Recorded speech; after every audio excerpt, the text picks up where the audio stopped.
Halo teman-teman, selamat datang di program ngulik, program dari Artlab Histeria.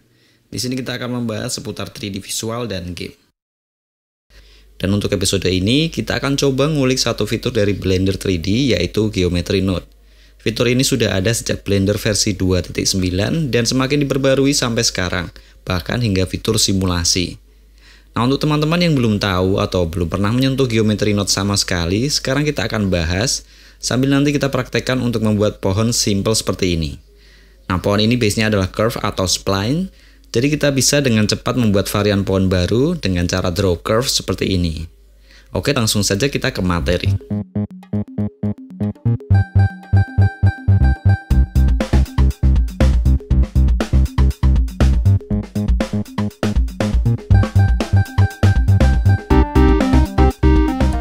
Untuk persiapan kita akan aktifkan dulu satu add-on.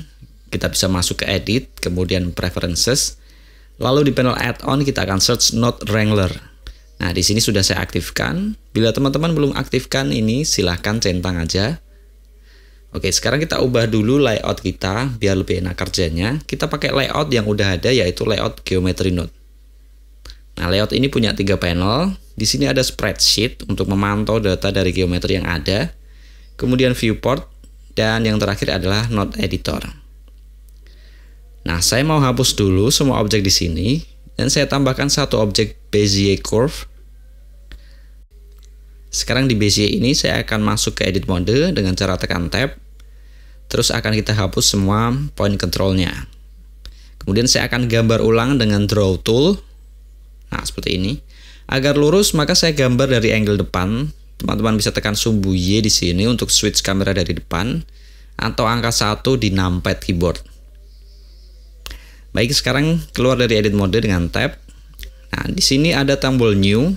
Saya akan klik untuk membuat geometry node baru. Saya akan kasih nama simple tree. Nah, di sini ada 2 node default dari geometry node, yaitu group input dan group output. Group input ini memuat data dari geometri awal. Dalam hal ini berarti curve yang baru saja kita buat. Bisa juga input ini berupa bentuk lain, misalnya cube atau mesh-mesh yang lain. Nah, lalu nantinya di jalur ini kita akan tambahkan node-node lain sesuai dengan yang kita butuhkan. Sehingga ketika keluar di group output, kita akan mendapatkan bentuk sesuai yang kita inginkan. Oke, sekarang kita akan tambahkan node pertama kita. Teman-teman bisa tambahkan dari menu add di sini. Kemudian juga ada fitur search di sini. Nah, sekarang saya ingin tambahkan ketebalan pada spline. Jadi seperti kita tambahkan depth pada bevel seperti ini. Nah, hanya saja kita akan membuatnya di Geometry Node. Agar lebih cepat, saya tambahkan node dengan shortcut Shift A. Nah, kemudian di sini di search ini ada huruf S yang digaris bawahi. Nah, ini ada shortcut. Jadi saya bisa tekan S untuk shortcut search setelah menekan Shift A.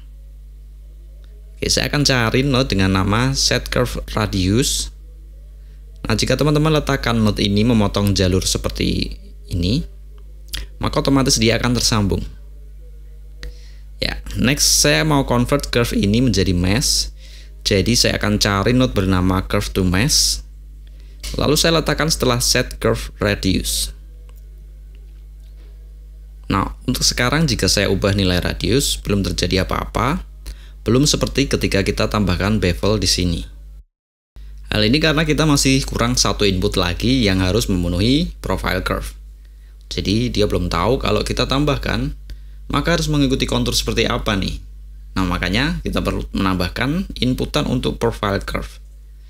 Nah, sekarang saya akan tambahkan node curve circle untuk input profile. Sekarang jika saya tambah radiusnya, kita bisa dapat ketebalan seperti saat kita atur bevel. Di sini ada opsi lain seperti resolusi. Jadi kalau di sini saya turunkan menjadi 3, maka definisi lingkarannya menjadi segitiga seperti ini. Nah, saya mau pakai 8 aja. Atau mungkin teman-teman juga mau menggunakan kontur yang lain. Jadi bisa saja kita gunakan star, kita connect ke profile, dan akan jadi seperti ini. Atau juga bisa dengan curve lain. Namun untuk kali ini saya akan gunakan circle saja. Nah, curve ini akan saya fungsikan sebagai batang utama pohon. Jadi tentu saja dia harus menyempit dari pangkal ke ujung seperti layaknya batang pohon. Nah, hal pertama yang perlu kita cari adalah informasi panjang dari curve ini. Ada satu node yang berfungsi memuat informasi curve, yaitu spline parameter.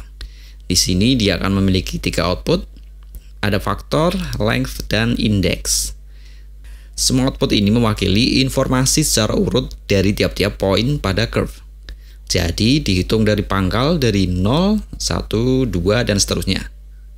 Hanya saja ada perbedaan di antara ketiganya. Nah, saya akan coba connect length ke curve radius.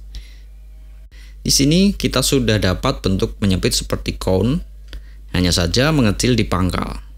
Sementara untuk pohon seharusnya terbalik. Oke, lalu apa bedanya dengan faktor? Saya akan coba plug ke faktor. Nah, jadi untuk faktor ini, dia menghitung tiap point curve mulai dari 0 hingga nilai maksimalnya hanya sampai di angka 1. Jadi di pangkal 0 dan di ujung pasti hanya 1. Dan diantaranya adalah nilai float atau desimal, semisal 0,5, 0,6, dan seterusnya. Nah, namun jika length, dia menghitung berdasarkan panjang curve. Jadi di awal 0 dan di ujung bisa bermacam-macam, misal nilainya 2, sekian, 3, sekian, atau berapapun.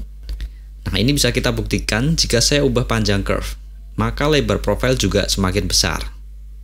Berbeda dengan faktor, dia cenderung tetap karena mengabaikan panjang curve. Nah, untuk batang saya akan gunakan faktor agar saat membuat variasi pohon nantinya, ukuran dari tiap pohon tetap selaras. Oke, sekarang akan saya balik agar batang mengerucut di ujung. Nah, biasanya tiap program yang punya node base seperti ini pasti memiliki node untuk operasi matematika. Di geometry node kita bisa tambahkan math node. Saya tempatkan di sini dan saya ubah operasi matematikanya menjadi pengurangan atau subtract. Nah, untuk membalik perhitungan dari 0 ke 1 menjadi 1 ke 0, maka kita akan kurangkan 1 dari nilai faktor. Jadi faktor menyambung ke bawah, kemudian saya entry 1 di sini. Nah, sekarang teman-teman tinggal atur radius circle sesuai selera. Sekarang, alangkah baiknya jika kita bisa mengatur radius batang dari modifier. Jadi nggak perlu repot harus masuk ke geometry node dan kemudian mencari node-nya. Nah, caranya kita bisa expose radius di sini dengan menarik poin di inputnya. Kemudian kita cari grup input. Nah, di modifier akan muncul parameter radius yang bisa kita atur. Nah, saya mau atur sebentar grup input ini. Di kanan atas ini ada panah kecil. Teman-teman bisa drag atau bisa juga dengan menekan N pada keyboard. Kemudian di panel group, sesuai namanya, radius akan saya ubah menjadi trunk radius. Berikutnya saya mau kelompokkan node-node ini. Saya seleksi semua, kemudian saya tekan Ctrl J untuk mengelompokkan dalam frame. Nah, lalu di panel node kanan ini, saya akan rename labelnya menjadi trunk. Baik, sekarang kita akan menyebarkan dahan-dahan pada batang utama. Seperti kita tahu, curve kita memiliki poin di tiap segmen. Nah, jadi dari informasi letak poin ini, kita akan menempatkan dahan-dahan kita nanti. Nah, untuk meletakkan objek lain pada poin-poin ini, kita butuh satu node yaitu instance on points.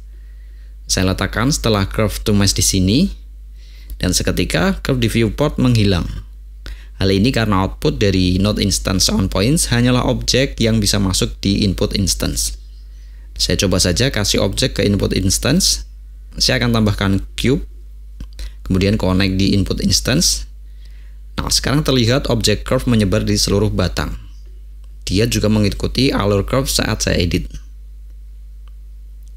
Saya coba kecilkan dulu size dari cube. Nah, di sini teman-teman bisa lihat cube tidak berada di tiap segmen curve, tapi dia berada di tiap vertex dari batang.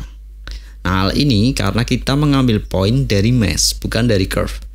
Maka kita perlu mengambil data dari curve batang, kita sambungkan geometri dari input langsung ke poin. Nah, di sini cube berada di tiap control point curve. Ada 3 buah. Dan sedikit tambahan, teman-teman juga bisa mengganti objek instant dengan apapun. Seperti di sini saya akan coba buat Suzanne. Lalu saya akan tarik Suzanne ke editor. Kemudian saya connect geometri ke instance dan dia akan menjadi instant objek di tiap-tiap segmen. Nah, untuk batang yang akan saya tambahkan juga berupa curve dan dia native di geometry node, jadi saya bisa search curve line. Dan kita bisa hubungkan ke instance. Nah, line-line inilah yang nantinya akan menjadi dahan dari pohon kita. Oke, lalu bagaimana dengan batang utama kita? kita harus join batang utama dengan hasil instan dari dahan. Untuk ini kita butuh node join geometry. Kita connect semua inputnya. Nah, dengan begini kita memiliki satu batang utama dan 3 dahan untuk saat ini. Sekarang saya akan matikan dulu curve to mesh ini agar tidak menghalangi pandangan. Saya seleksi, kemudian saya tekan M pada keyboard untuk mute. Nah, untuk saat ini kita hanya punya 3 dahan saja, sementara kita butuh lebih banyak dahan lagi. Untuk penambahan dahan akan kita kulik lagi di episode depan, karena menurut saya kurang efektif jika materi dalam satu episode disampaikan lebih dari 10 menit. Jadi insya Allah minggu depan kita akan juga membahas tentang rotasi dahan dan juga distorsi pada dahan. Nah, terima kasih sudah bergabung di episode ini. Sampai bertemu di episode berikut dan salam.